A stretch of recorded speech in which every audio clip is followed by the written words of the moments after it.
Hi everybody, Dr. Jenica here. So I have been winding down my series on Instagram about how to find mental health help this week. Really relevant right now. So many Americans are struggling with their mental health in the midst of this coronavirus pandemic. Millions are seeking, either help via therapy or medication management. And that's made it actually pretty difficult for people to find help because there's such a huge demand right now. And there's kind of a finite number of us out there in terms of mental health clinicians. The biggest things to keep in mind when you're seeking help are, what are the options and what is best for you? What is it exactly that you're looking for? So when it comes to most mental health conditions, there's really a couple of options. You either kind of go the therapy route or you go the medication management route. Now, studies show that medications, therapy on their own are about equally as effective as each other when it comes to things like depression, anxiety, all those mood and anxiety disorders. But when you combine them, that's when you hit kind of a sweet spot where you see the effect sizes go up, where you get a little bit more bang for your buck, a little bit more symptom relief if you combine them. Now, some people are not a fan of therapy. They don't really feel comfortable with that, or for other reasons, they might not be that into it, and that's okay. And some people might want to go the medication route, and vice versa. Some people aren't necessarily comfortable taking medications, and they want to, try the therapy route first. And however you want to go, that's okay. It's a matter of figuring out, what do you want? What do you think is going to work best for you, and trying that on for size first. You can always go the other route if the other one doesn't work, or go for that combined approach. Now, one of the biggest things is figuring out how do you want to pay for these services, because that's going to really drive what you end up doing here. So if it's something where you really want your insurance to pay for it, which most people, myself included, would want to use my health insurance that you pay all the premiums for, you want to get your benefits. Unfortunately, mental health services work a bit different than pretty much any other specialty in the US. It's quite a travesty, but a lot of mental health clinicians don't accept insurance. They're not part of the insurance networks. That's for a variety of reasons, right? So many clinicians are standalone. They don't necessarily have a group with, admin and billing staff to handle all of that insurance paperwork. And then also there's not parity, equality between mental health and medical health issues is better, but it's not quite there yet. So for example, I've had colleagues who have applied to be on insurance panels in certain areas, and they've come back and rejected them and said, oh, well, sorry, we have enough psychologists in this area. We're not accepting anybody new into our panels, which almost never happens with any sort of medical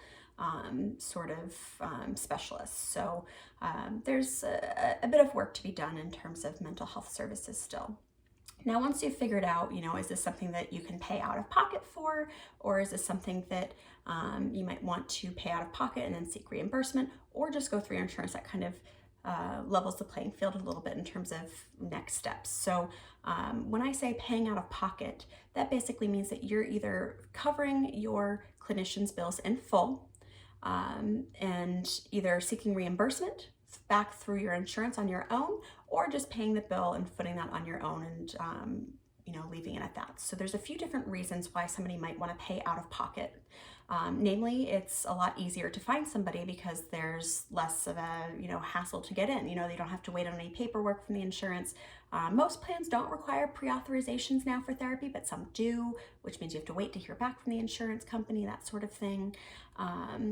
Also, again, you just have more choice because, as I said, there's not a lot of clinicians, relatively speaking, who take in all different insurances. So if you have a very particular plan, like say a small carve-out plan, that there are just not that many clinicians in your area who are taking them, and all the ones who do have long waits, it might be faster for you to get in paying out of pocket. Now, if you pay out of pocket, there are some benefits that people might enjoy. So namely that you can seek therapy for things that are not covered by your insurance. So non-medically necessary therapy, things like performance enhancement, life coaching, essentially, things that are not addressing a mental health need specifically.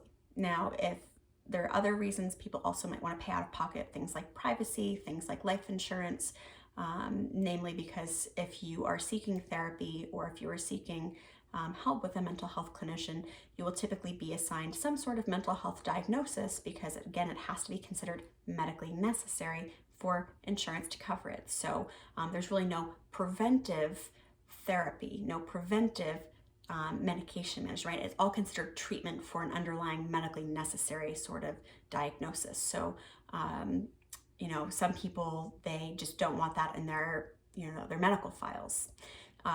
Now, most people don't have a problem with this, and it shouldn't really be a problem for most people.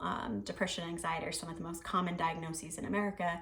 It doesn't really, make that much of a difference for most people. But something else that you can do if you are going the out-of-pocket route is to get something called a super bill from your clinician, which essentially lists all of those different mental health diagnostic codes. Usually it's going to be something like an adjustment disorder, which is a normal diagnosis that most clinicians will give as they start working with a client, a normal stressful reaction to a stressor, right? So for 6 months, it's basically, we're working on something, and it's not really the same level of diagnostic pathology as, say, a major depressive disorder or generalized anxiety disorder.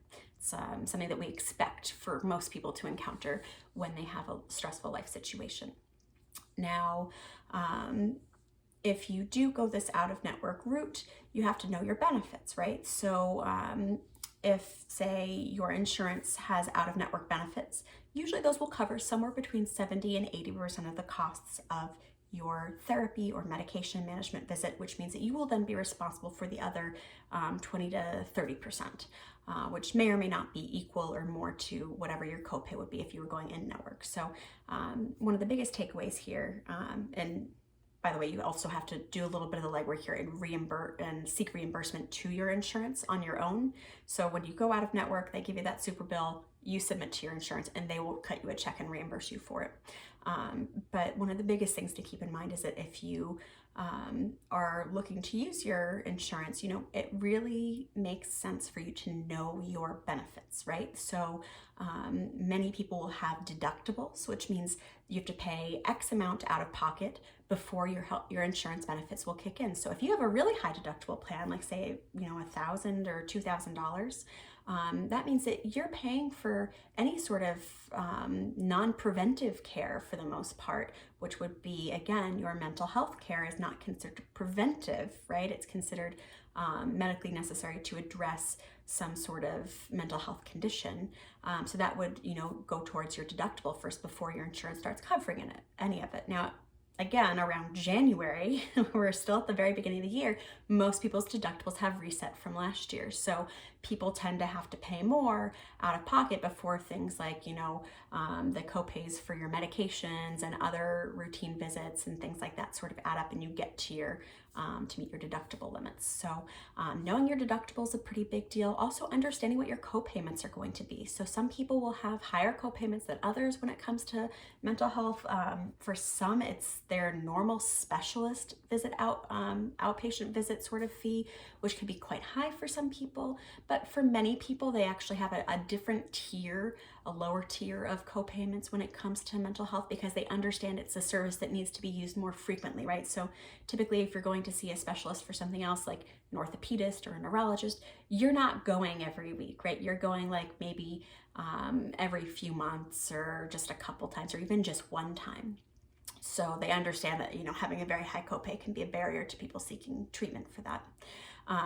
Other things to keep in mind, the medication versus kind of therapy debate is that both of them actually take time, right? So antidepressants are typically prescribed for both anxiety disorders and mood disorders of the depression variety. They take about 6 to 8 weeks to kick in. And likewise, therapy also takes time to work as well. So, typically you're going to start with therapy once a week, or for some people every other week. And you have to go for, quite a few months in order to really reap the full benefits of that for many people. Something that you can certainly kind of titrate down on to, if you were going weekly, every other week, and then once a month. So it does vary a little bit depending on what your needs are, but it is something that's a time commitment, right? And so again, you're thinking about copays every time you go for therapy versus medication management, where you would typically go to see your prescriber maybe every 4 to 6 weeks, every few months thereafter, depending on what your needs are. Also, there's a little bit of variability there. Everybody does things a little bit differently when it comes to medication management. So thinking about, what your copays are going to be, what you can afford.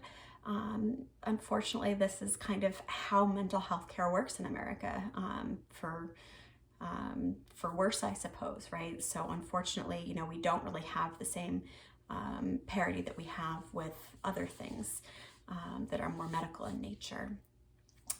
When you're trying to find a therapist, that's also going to be a little bit trickier than finding your normal outpatient sort of specialist. So typically what happens is, you go to your PCP and you say, hey doc, I've been dealing with, these migraines, or, my foot, or whatever it might be. And they say, no problem, we've got a specialist we can refer you to.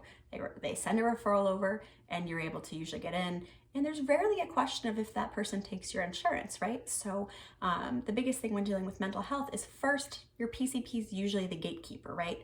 And many PCPs are happy to prescribe antidepressant medications. They can't do therapy, but they can prescribe antidepressants, and many of them do. In fact, antidepressants are a top 10 prescribed drug in the US, and the bulk of that prescribing is done by PCPs, primary care physicians, primary care practitioners.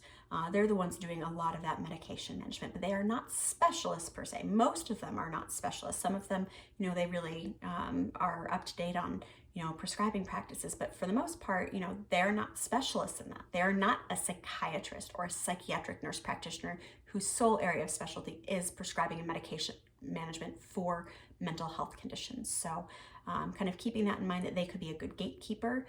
They can usually, and they're usually happy to prescribe things like that for people, especially if you're facing long wait lists to find somebody else to do the prescribing, or if you can't find a therapist.